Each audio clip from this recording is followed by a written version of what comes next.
साहब मैं हूं हिमांशु द्विवेदी और स्वागत है आपका हमारी खास पेशकश चर्चा में। चर्चा के तहत आज का हमारा विषय है नए कानून नया न्याय। संदर्भ बिल्कुल अलग है। अब हम सियासत में बात नहीं कर रहे हैं, आज जो संसद में हुआ उस पर बात कर रहे हैं। केंद्रीय गृह एवं सहकारिता मंत्री अमित शाह ने 19 दिसंबर को भारतीय न्याय संहिता 2023, भारतीय नागरिक सुरक्षा संहिता 2023 और भारतीय साक्ष्य विधेयक 2023 नाम के 3 विधेयक लोकसभा में पेश किए। इन सभी बिलों पर 20 दिसंबर यानी कि आज चर्चा हुई। चर्चा के बाद ध्वनि मत से इन सभी विधेयकों को लोकसभा में पारित कर दिया गया। लोकसभा के बाद राज्यसभा में इन बिलों को रखा जाएगा और राज्यसभा में पास होने के बाद ये बिल राष्ट्रपति के पास मंजूरी के लिए भेज दी जाएगी और हस्ताक्षर होते ही कानून बन जाएंगे। ये तीनों बिल अंग्रेजों द्वारा बनाए गए और अंग्रेजी संसद में पारित किए गए Indian penal code IPC 1860, criminal procedure code CrPC 1898 और इंडियन एविडेंस एक्ट आईएए 1872 कानूनों को जगह लेंगे।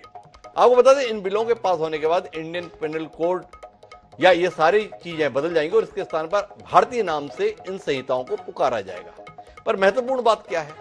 महत्वपूर्ण बात यह है कि इसके अंतर्गत तमाम बड़े प्रावधान किए गए हैं।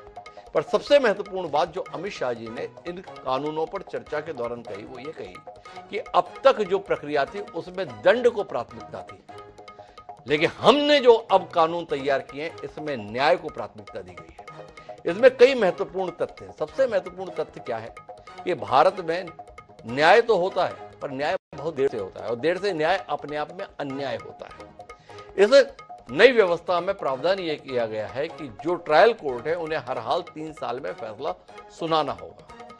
यहां तो परंपरा यह है कि 3 साल बनाम 30 साल, 30 साल के स्थान पर 130 साल भी हो जाए तो क्या बुराई है।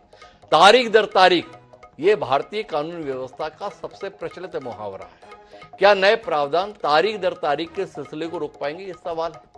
सवाल इस संदर्भ में है कि जिस देश में 25,000 न्यायाधीशों की व्यवस्था में अभी भी 5,000 से ज्यादा पद खाली हैं, वहां पर 3 साल का प्रावधान क्या वाकई प्रभावी हो जाएगा या केवल कागजों में और बयान